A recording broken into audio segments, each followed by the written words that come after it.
To explain this topic, I will start from your accounting process or accounting cycle. वहां से हम शुरू करेंगे.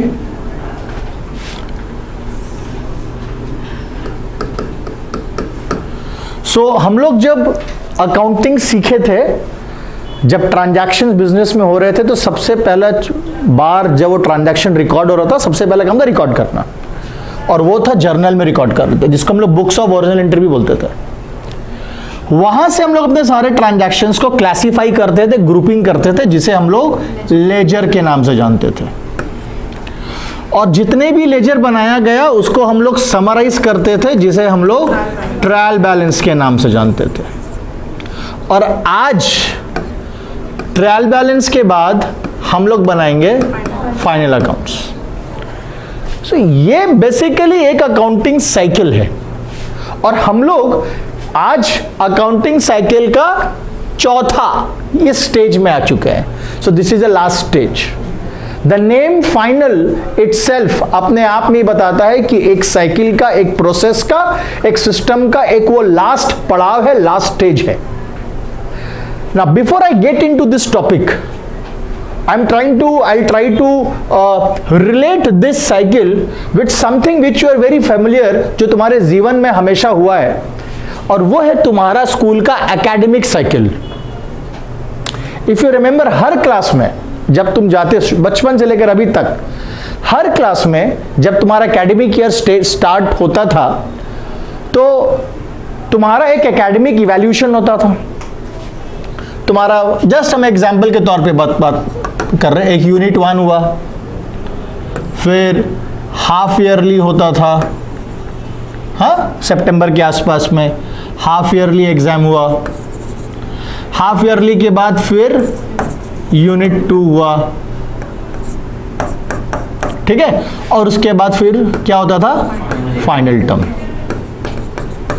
और ये जो साइकिल है, ये हर क्लास में आप लोग ये साइकिल देखे, राइट. अब ध्यान से समझो, हम इसके बारे में क्यों डिस्कस कर रहे हैं तुम लोग से. चीज बहुत सिंपल है. फाइनल अकाउंट क्या है, ये जानने का पहले हम लोगों को पहले ये समझना चाहिए कि फाइनल अकाउंट्स क्यों है. हम लोग क्या पढ़ने वाले हैं, उससे पहले हम लोगों को ये समझ लेना चाहिए कि ये चैप्टर हम लोग क्यों पढ़ने वाले हैं. ये सबसे इंपॉर्टेंट चीज है. तो इसीलिए इस कॉन्सेप्ट को समझाने के लिए हम तुम्हारा स्कूल का ही एकेडमिक ईयर का एक हम हेल्प ले रहे हैं. तुम लोग यूनिट 1 एग्जाम दिया, उसका जो भी मार्क्स होता था उसको रिकॉर्ड किया जाता था. फिर हाफ ईयरली का एग्जाम हुआ, उसका भी मार्क्स टीचर ने रिकॉर्ड किया, यूनिट 2 का रिकॉर्ड किया, और फिर फाइनल टर्म का रिकॉर्ड किया. ये जितने भी स्टेजेस में जो आपका एग्जाम्स हुआ, उन सबका मार्क्स आपके टीचर्स क्या करते थे, उसका एक रिकॉर्ड मेंटेन करते थे. और वो रिकॉर्ड मेंटेन होता क्यों था, वो रिकॉर्ड मेंटेन इसलिए होता था ताकि फाइनली जब फाइनल टर्म का एग्जाम खत्म हो, राइट, तो आपने पूरा एक साल में जो आपका परफॉर्मेंस हुआ है, समझ में आ रहा है, उसका एक फाइनल रिपोर्ट कार्ड बने. और एक स्टूडेंट का एक एकेडमिक ईयर का परफॉर्मेंस उस रिपोर्ट कार्ड में दिया जाता था, है या ना. और वो उस रिपोर्ट कार्ड में लिखा रहता था, प्रमोशन ग्रांटेड, प्रमोशन रिफ्यूज्ड, पास या fail. So on the basis of the performance of one academic year, आपने जितना भी एग्जाम दिया, अपने 4 एग्जाम दिया, फिर इन सारे मार्क्स का एक कंपाइलेशन होता था, एक एवरेज निकाल करके फिर एक फाइनल रिपोर्ट कार्ड बनाया जाता था, जिसमें यह डिसाइड किया जाता था कि आप अगले साल आप नया क्लास में प्रमोट हो रहे हैं कि नहीं. जिस तरह से आपका रिपोर्ट कार्ड बनता था और आपका पास और फेल उस फाइनल रिपोर्ट कार्ड में रिफ्लेक्ट करता था, एग्जैक्टली उसी तरह आज हम लोग भी बिजनेस का एक रिपोर्ट कार्ड बनाने आए हैं. तो इसलिए इसका नाम है फाइनल अकाउंट्स. ट्रांजैक्शंस हुए, उनका हम लोगों ने, इसलिए ये एग्जाम का नाम होता था फाइनल टर्म, क्योंकि इसके बाद और कोई एग्जाम होने वाला नहीं। फाइनल रिपोर्ट कार्ड, क्योंकि इसके बाद और कोई रिपोर्ट कार्ड मिलने वाला नहीं है, वो फाइनल है। वो जो फाइनल रिपोर्ट कार्ड है उसमें आपका पूरा 1 साल का इवैल्यूएशन, आपका पूरा परफॉर्मेंस का चिट्ठा है। जिस तरह से आपका इवैल्यूएशन हुआ, जिस तरह से आपका परफॉर्मेंस का इवैल्यूएशन करके फाइनली साल के एंड में एक आपका रिपोर्ट कार्ड तैयार होता है, उसी तरह बिजनेस का भी होता है। वो सिलसिला शुरू हुआ था जर्नल से, जब ट्रांजैक्शंस हो रहे थे। तो उद्देश्य समझिए, हम लोग जर्नल करते क्यों थे? हम लोग क्यों सारे ट्रांजैक्शंस को रिकॉर्ड करते थे? ताकि साल के अंत में जाकर के क्या बना पाए? Final accounts. लेकिन जर्नल से फाइनल अकाउंट बनाना मुश्किल था, काम बढ़ता। तो जर्नल के बाद हम लोग उसको क्या करते थे? क्लासिफाई करके सारा जितने भी asset, expenses, liability, capital, revenue, सब का अलग अलग हम लोग क्या बनाते थे? लेजर। फिर उन लेजर का क्या बनाते थे? Summary, trial balance. और फिर इस ट्रायल बैलेंस को देख करके हम लोग क्या बनाएंगे? सो आप जो फाइनल अकाउंट बनाएंगे वो आप किसे देख करके बनाएंगे? ट्रायल बैलेंस को देख करके बनाएंगे, ट्रायल बैलेंस को देखकर फाइनल अकाउंट बनाएंगे। सो अगर आपसे कोई पूछे कि बच्चा फाइनल अकाउंट क्या है, तो फाइनल अकाउंट क्या है ये जानने के लिए अगर हमको ये समझ में आ जाए कि मैं फाइनल अकाउंट क्यों बनाऊंगा, तो बस याद रखना ये जो मैंने आपको बताया, आपका फाइनल टर्म, आपका फाइनल रिपोर्ट कार्ड क्यों बनाया जाता था? ताकि पूरा आपका 1 साल का जो परफॉर्मेंस रहा, आपने 1 साल क्लास में क्या किया है, उसका पूरा एक चिट्ठा, एक रिपोर्ट प्रेजेंट किया जाता था। और उस रिपोर्ट के आधार पर यह डिसाइड किया जाता था कि आप पास की फेल। एग्जैक्टली उसी तरह 1 साल बिजनेस चलता है। 1 साल, एक अकाउंटिंग ईयर, एक पर्टिकुलर पीरियड एक बिजनेस चला। सो देयरफॉर बिजनेस के जो ओनर है, जो मालिक है, आपको नहीं लगता कि उन्हें इंटरेस्ट होगा ये जानने में कि 1 साल या बिताने के बाद 1 साल मेरा बिजनेस का परफॉर्मेंस क्या रहा? करेक्ट। सो आपका स्कूल का, आपका एकेडमिक ईयर का जो रिपोर्ट कार्ड है, आज तुम लोग रिपोर्ट कार्ड बनाओगे। किसका रिपोर्ट कार्ड बनाओगे? बिजनेस का रिपोर्ट कार्ड बनाओगे। समझ में आ रहा है? क्लियर है? Did you understand that why are we preparing final accounts? I have not got into final accounts right now. Why are we preparing final accounts? ये समझ में आ गया? It's finally, it's a time. हो गया भैया, सारा transaction को record कर लिया। अब तो समय खत्म, 1 साल खत्म हो गया। मेरा काम सिर्फ रिकॉर्ड ही करते चलना है कि उस रिकॉर्ड के आधार पे, उस रिकॉर्ड्स के आधार पे जो ट्रांजैक्शंस रिकॉर्ड हुए हैं, उसके आधार पे अब हमको किस पे आना है? कंक्लूजन पे आना है। अब हमको रिजल्ट ड्रॉ करना है। So now we are at a stage, final account वो स्टेज है जहां हम लोग अब रिजल्ट निकालेंगे। समझ में आया? क्या निकालने वाले हम लोग? अब रिजल्ट पे आ रहे हैं हम लोग, एक बिजनेस का रिजल्ट निकालने वाला है। क्लियर है? आगे बढ़ते हैं। नाउ सेइंग दिस, आपके स्कूल में कितने आप लोग जो पढ़ते हैं, मान लीजिए आप लोग 5 सब्जेक्ट्स पढ़ते हैं, मैथ्स है, इंग्लिश है, इको है, बीएसटी, कॉमर्स और अकाउंट्स। तो आपका रिपोर्ट कार्ड में कितना सब्जेक्ट का मार्क्स दिखेगा? 5। अगर आपने maths, accounts, eco, commerce, BST और इंग्लिश, ये 5 सब्जेक्ट आपके पास है, आप ये इन 5 सब्जेक्ट्स का एग्जाम देते हैं, आप ये 5 सब्जेक्ट लेकर के पढ़ रहे हैं, तो आपका स्कूल का जो रिपोर्ट कार्ड बनेगा उसमें कितना सब्जेक्ट्स का परफॉर्मेंस रहेगा? 5। आपका रिजल्ट कौन से सब्जेक्ट्स के परफॉर्मेंस के ऊपर में बेस करेगा? ये 5। यस और नो? राइट। अब हम लोग याद करो, हम लोग जब अकाउंटिंग करते हैं, हम लोग जब बिजनेस में अकाउंट्स मेंटेन करते हैं, तो हमारा जो अकाउंट्स मेंटेन करते हैं, जो हम लोग रिकॉर्ड्स मेंटेन करते हैं, बच्चा हमारा बिजनेस में भी तो यही 5 है। हम लोग किसका किसका हिसाब रखते थे? Assets, expense, liability, capital and revenue. Business में जो भी ट्रांजैक्शंस होते थे वो सारे के सारे ट्रांजैक्शन इन पांचों से रिलेटेड होते थे। तो अगर आज हम लोग फाइनल अकाउंट्स बनाने आए हैं तो हमारा फाइनल अकाउंट्स मतलब बिजनेस का रिपोर्ट कार्ड अगर हम लोग बनाएंगे तो बिजनेस का रिपोर्ट कार्ड में यही 5 एलिमेंट्स का जिक्र रहेगा, इसी का तो रिपोर्ट रहेगा ना, हाँ या ना? समझ में आ रहा है? कितना सिंपल है देखो। एक साल एसेट्स रिलेटेड जितने भी ट्रांजैक्शंस हुए, एसेट का बढ़ना घटना, उसका हम लोग रिकॉर्ड रखा, हम लोग अपने खर्चों का रिकॉर्ड रखा, हमने अपने लायबिलिटी, कैपिटल और रेवेन्यू। अब ये जितना भी हम लोग इन सब चीज का जो रिकॉर्ड रखा है, अब हम लोग वो स्टेज आ गया है कि ये जो भी रिकॉर्ड रखे हैं हम लोग इसको अब एक रिपोर्ट फॉर्म में प्रेजेंट किया जाए और उसका नतीजा निकाला जाए, उसका रिजल्ट निकाला जाए।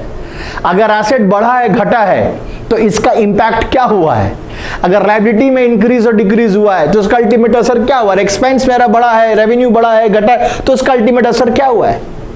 यही है बच्चा फाइनल अकाउंट्स। अगर सिंपल शब्दों में बहुत सिंपली समझना है तो फाइनल अकाउंट्स, बिजनेस का जो फाइनल अकाउंट है ना, उसे तुम लोग अपना एकेडमिक लाइफ का फाइनल रिपोर्ट कार्ड से तुम लोग तुलना करो तो तुम लोग को समझ में आ जाएगा। अब एक चीज क्लियर हो गया कि बिजनेस में हम लोग यही 5 चीज का हिसाब रखते हैं। मॉडर्न रूल से हम लोग को वही देखे, हम लोग जब जर्नलाइजिंग करना शुरू किए थे तो हमने आपको यही बताया था कि there are 5 elements in the business जिसका हम लोगों को हिसाब रखना है। Asset, expense, liability, capital, revenue. इन 5 को छोड़ करके छठा कुछ बिजनेस में हिसाब रखने के लिए है ही नहीं। सो देयरफॉर जब हम फाइनल अकाउंट्स बनाएंगे तो मेरा फाइनल अकाउंट्स में इन्हीं 5 का जिक्र रहेगा, इन्हीं 5 का परफॉर्मेंस का जिक्र रहेगा, हाँ या ना? और इन्हीं 5 का परफॉर्मेंस इवैल्यूएशन के आधार पे हम क्या निकालेंगे, एक रिजल्ट ड्रॉ करेंगे, एक कंक्लूजन ड्रॉ करेंगे। एज एक स्टूडेंट के लाइफ में जो रिजल्ट है वो पास और फेल है। बिजनेस के जीवन में अगर रिजल्ट का बात करें तो वो प्रॉफिट और लॉस है।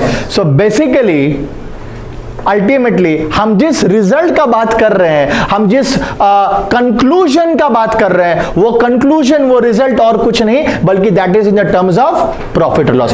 कौन बिजनेसमैन होगा, कौन ओनर होगा जो बिजनेस तो करेगा लेकिन ये जानने का सोचेगा नहीं या यह जानने का कोशिश नहीं करेगा कि मेरा बिजनेस में प्रॉफिट हुआ है कि लॉस।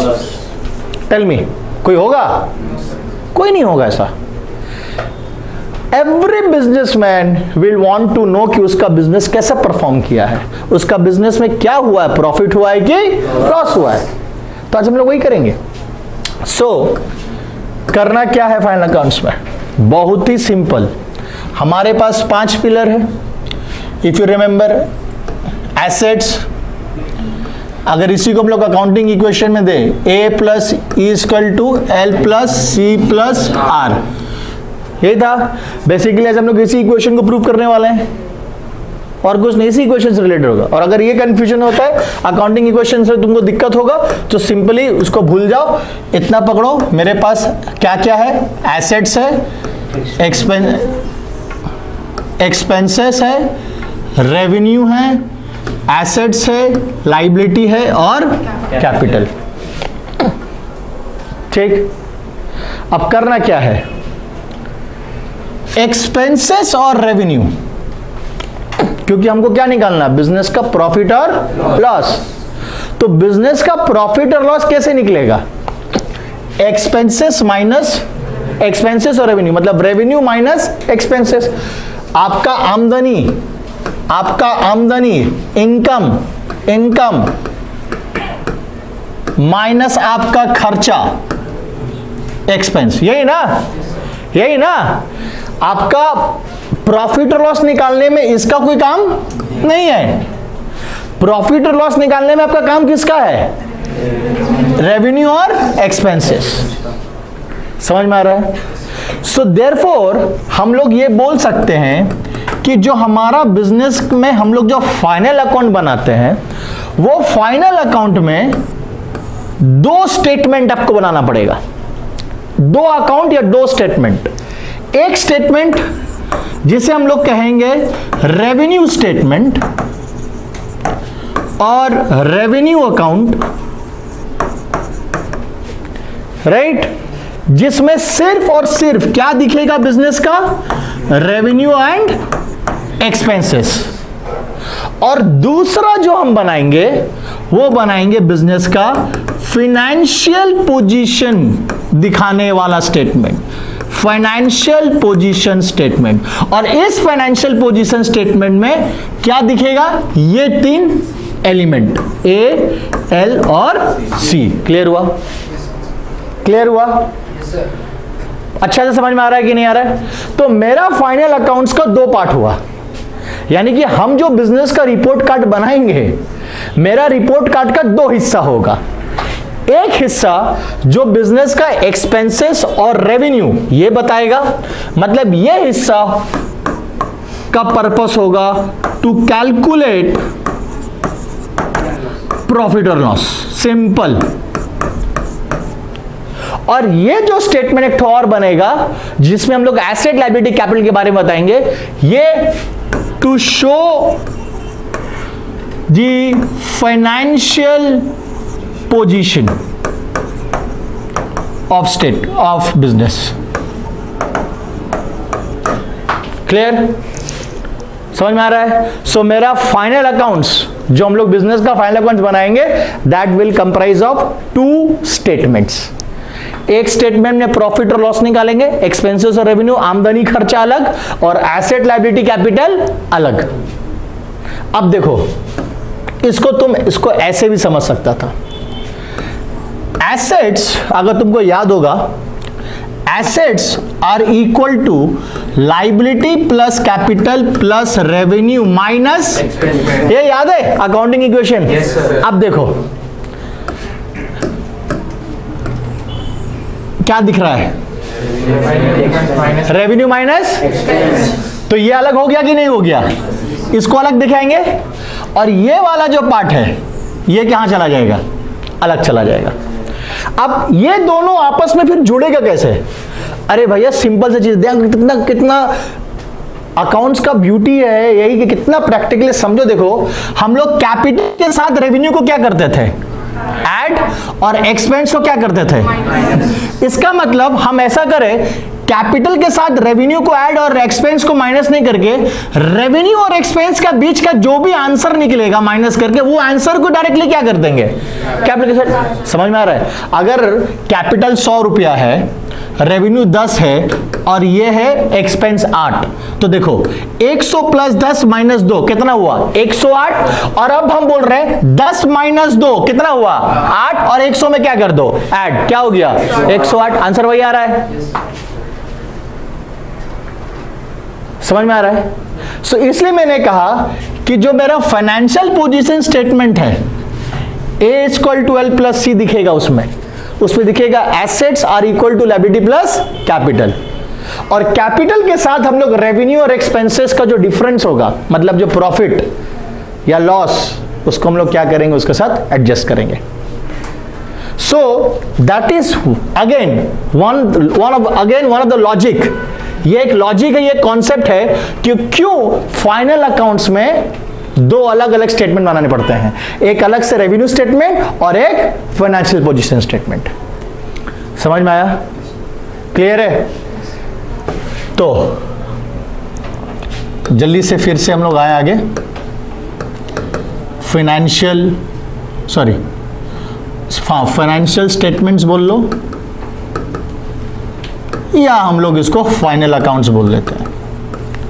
तो अभी तक जो हम लोग पढ़े हैं उसको जल्दी से समराइज कर रहे हैं। Final accounts will be divided into two parts. The first part will be called revenue statement. This will be prepared to calculate profit or loss of the business, right? Basically यहां पे दिखेगा ये revenue minus expense. The second part will be called financial position दिखाने के लिए हम लोग एक स्टेटमेंट बनाएंगे। What will you see here? You will see here A is equal to L plus C. Clear? समझ में आ गया? अब इस पे फोकस करते हैं। रेवेन्यू स्टेटमेंट कैसे बनाएंगे?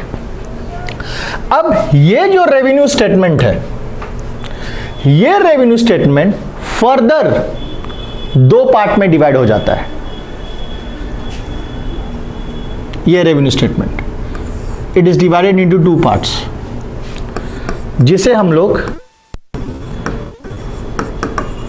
ट्रेडिंग अकाउंट और प्रॉफिट एंड लॉस अकाउंट के नाम से जानते हैं।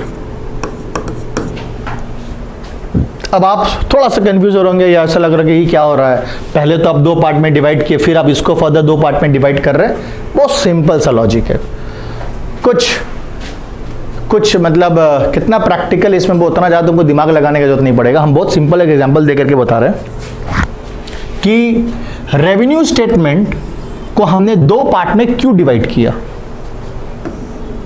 एक एग्जांपल मान लो, मैं एक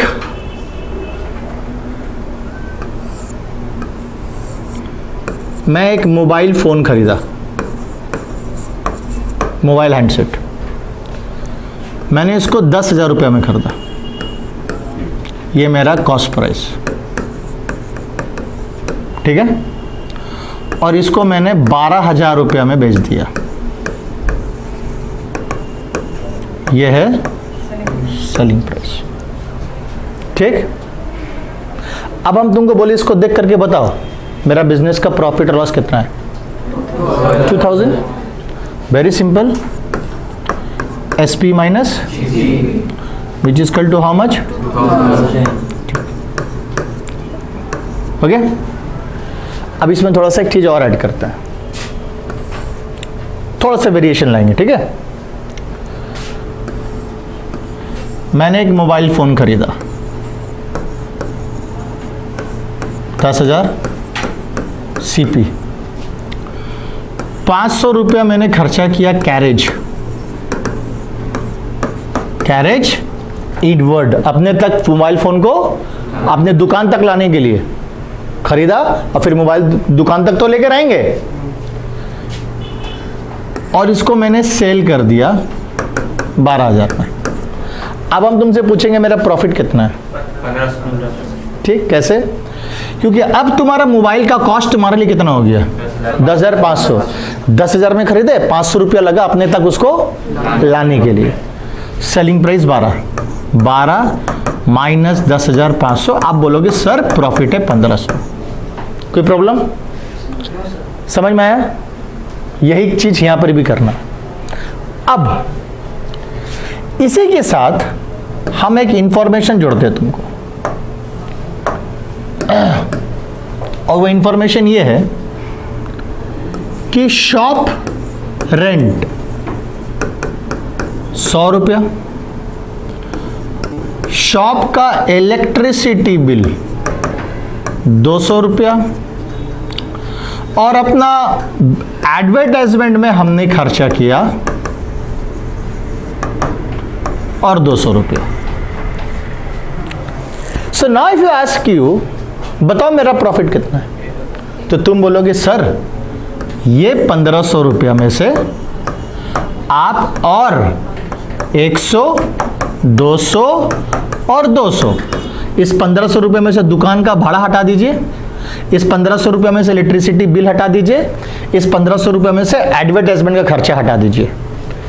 ये है आपका प्रॉफिट। अब क्या तुम्हारे सामने में दो प्रॉफिट नजर आ रहा है? पहला स्टेज में जो हमने प्रॉफिट कैलकुलेट किया वो था 1,500, और सेकेंड स्टेज में जो हमने प्रॉफिट कैलकुलेट किया वो कितना है, 1,000। अब समझो इस दोनों प्रॉफिट का बीच में डिफरेंस है। ये जो प्रॉफिट है इसे हम कहते हैं ग्रॉस प्रॉफिट, और जो ये जो प्रॉफिट है इसे हम कहेंगे नेट प्रॉफिट। नाउ क्यों ये भेदभाव, क्यों ये दो अलग अलग नाम, एक ही बार में क्यों ने नेट प्रॉफिट निकालो? अगर आप ध्यान से ऑब्जर्व कर रहे हैं इस क्लास को, तो आप ये चीज देखोगे, जो मैंने जो पहला प्रॉफिट जो 1500 रुपये निकाला, वो 1500 रुपया मैंने डायरेक्टली क्या किया है, गुड्स का कॉस्ट माइनस गुड्स का सेलिंग प्राइस, और कुछ नहीं किया मैंने, राइट। मेरा धंधा है मोबाइल बेचना। मोबाइल खरीद के और मोबाइल बेच के जो प्रॉफिट आया, मैंने वो आपको 1500 बताया। मोबाइल खरीद कर मोबाइल बेच के, मोबाइल को मैंने 1000 रुपए में खरीदा, सॉरी 10,000 में खरीदा, 500 रुपया मैंने ट्रांसपोर्टेशन या कैरेज इनवर्ट दिया मोबाइल को अपने तक लाने के लिए। तो अल्टीमेटली जब मोबाइल मेरे पास पहुंचा तो मोबाइल 10,000 का नहीं रहा, मोबाइल कितना का हो गया, 10,500 का। तो यानी कि मेरे लिए जो सीपी है वो मेरे लिए कितना हो गया, 10,500, और उसे मैंने बेचा 12,000 में, तो मेरा 1500 रुपए का प्रॉफिट आया। बट जिस दुकान में मोबाइल रखते हैं उस दुकान का भाड़ा भी देना पड़ता है, उसका इलेक्ट्रिसिटी बिल भी देना पड़ता है, और एडवर्टाइजमेंट खर्चा भी करना पड़ता है। I getting my point? और एडवर्टाइजमेंट खर्चा भी करना पड़ता है। ये भी मेरे एक्सपेंसेस थे, लेकिन ये वो सारे एक्सपेंसेस थे जो मेरे बिजनेस का ट्रेड के साथ डायरेक्ट कनेक्शन नहीं रखता है, ये सब इनडायरेक्ट कनेक्शन रखता है। लेकिन जो मैंने कैरेज का खर्चा दिया, जो मेरे मोबाइल का 10,000 रुपया दाम दिया, ये मेरा ट्रेड के साथ, ये मेरा धंधा के साथ डायरेक्टली रिलेटेड है, जुड़ा हुआ है। चलो, कंफ्यूजन हो रहा है? अगर अभी भी क्लियर, इससे क्लैरिटी आएगा। एक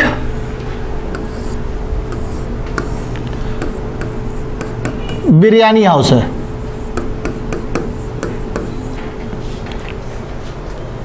यहां पे क्या पक रहा है, बिरयानी पक रहा है। तो यहां पे हमारा लिए प्रोडक्ट क्या हो गया, बिरयानी, खाना हमारे लिए प्रोडक्ट है। अब एक प्लेट बिरयानी बनाने में हमको 10 रुपया का चावल लग रहा है, हमको मसाला, इंग्रेडिएंट्स जिसको बोलते हैं, वो हमको 15 रुपया का लग रहा है, गैस जिसमें खाना पकता है वो हमको 10 रुपया का लग रहा है, और बावर्ची, लेबर, शेफ, लेबर, जो लेबर ये बना रहा है बिरयानी, उसको हमको 5 रुपया देना है। यानी कि एक प्लेट बिरयानी बनाने के लिए 10, 10, 20 और 20, कितना रुपया लगा, 40 हो गया। और इस एक प्लेट बिरयानी को हम बेचते हैं 70 रुपीज में, कितना में, तो तुम बोलोगे बड़ा भैया एक प्लेट बिरयानी बेच करके आप कितना कमा रहे हो, 30 रुपया। लेकिन बच्चा, कहानी ये नहीं है। अब इस होटल में वेटर है, वेटर जो खाना सर्व कर रहा है, उसका भी तो एक्सपेंसेस लगता है, करेक्ट। दुकान का भाड़ा है, इलेक्ट्रिसिटी बिल है, एडवर्टाइजमेंट है, ये सब भी तो खर्चा है। बट एक चीज बताओ, अगर वेटर को पैसा नहीं देंगे या वेटर नहीं आएगा तो बिरयानी पकेगा कि नहीं पकेगा? पकेगा। अगर हम दुकान का भाड़ा नहीं देंगे तो बिरयानी पकेगा कि नहीं पकेगा? पकेगा। अगर इलेक्ट्रिसिटी बिल नहीं देंगे बिरयानी पकेगा कि नहीं पकेगा? पकेगा। अगर हम एडवर्टाइजमेंट नहीं करवाएं अपना दुकान का, बिरयानी पकेगा कि नहीं पकेगा? पकेगा। अब ध्यान से समझना हम क्या बोलने मांग रहे हैं। हम ये बोलने मांग रहे हैं कि जब हम लोग बिजनेस में खर्चे करते हैं ना, एक्सपेंसेस जो होते हैं, 2 प्रकार के एक्सपेंस होंगे। एक एक्सपेंस जो मेरा ट्रेड के साथ डायरेक्ट जुड़ा हुआ है, जो बावर्ची, जो लेबर, जो शेफ मेरा बिरयानी पकाया, वो मेरा धंधा का साथ डायरेक्ट जुड़ा हुआ है। वेटर भी मेरा स्टाफ है, वो एम्प्लॉय है, लेकिन वो मेरा धंधा के साथ डायरेक्टली जुड़ा हुआ नहीं है। इसका काम डिस्ट्रीब्यूशन में है, इसका काम, इस लेबर का काम प्रोडक्शन में है। दोनों ही मेरा स्टाफ है, दोनों को जब तनख्वाह देते हैं वो मेरा खर्चा है। लेकिन एक स्टाफ मेरा ट्रेड के साथ डायरेक्टली जुड़ा हुआ है, तो एक इनडायरेक्टली जुड़ा हुआ है। इसी के आधार पे यह कॉन्सेप्ट आया दो प्रॉफिट का, ग्रॉस। तो जब हम ग्रॉस का बात करेंगे ना, तो 30 रुपया मेरा ग्रॉस है। इसमें क्या किए? Simple, selling price minus cost price. Correct? I got my point?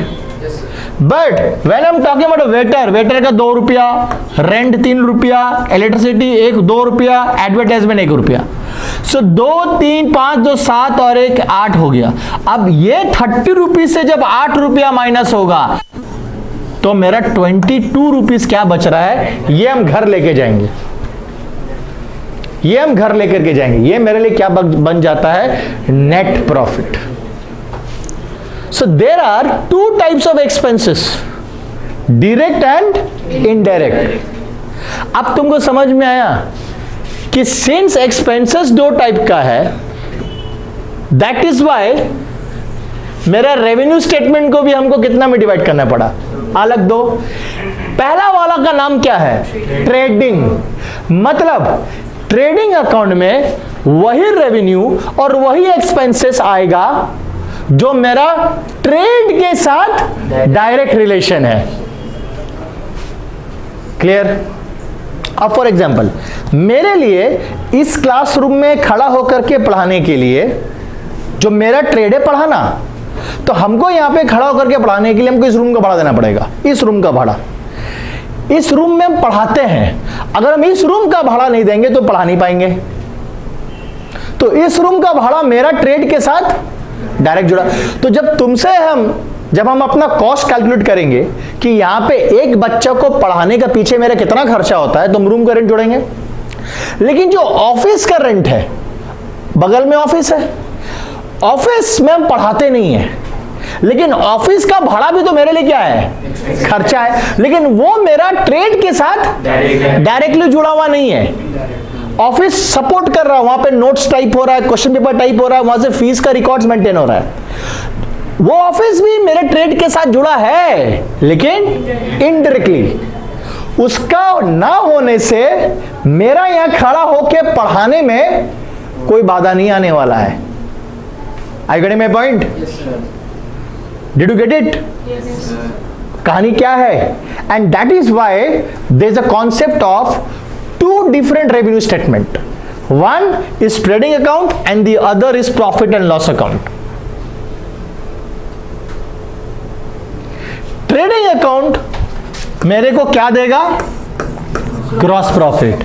और पीएल अकाउंट मेरे को क्या देगा? Net profit. समझ में आया? कोई दिक्कत है? सो अगर हम बोले, जब हम बात करते हैं ट्रेडिंग अकाउंट का, तो ट्रेडिंग अकाउंट में हम लोग क्या दिखाएंगे? सिंपल देखिए, हम लोग दिखाएंगे रेवेन्यू माइनस एक्सपेंस। अब इसको डिटेल में, रेवेन्यू इनकम, कौन सा रेवेन्यू? Direct revenue. कौन सा एक्सपेंसेस? Direct expenses. अब तुम बोलोगे सर डायरेक्ट एक्सपेंस जो समझ में आया, डायरेक्ट रेवेन्यू क्या होता है? अरे भैया, डायरेक्ट रेवेन्यू वेरी सिंपल। हम आप लोगों को पढ़ाते हैं, ठीक? हाँ या ना? हमको आपसे क्या मिलता है? फीस मेरे लिए क्या है? Direct revenue, direct income. क्या है? क्योंकि मेरा काम क्या है? मेरा काम क्या है? तो पढ़ा के जो मिला मेरे लिए क्या हो गया? पढ़ा के जो मिला मेरे लिए क्या है? कैसा इनकम? डायरेक्ट इनकम हो गया।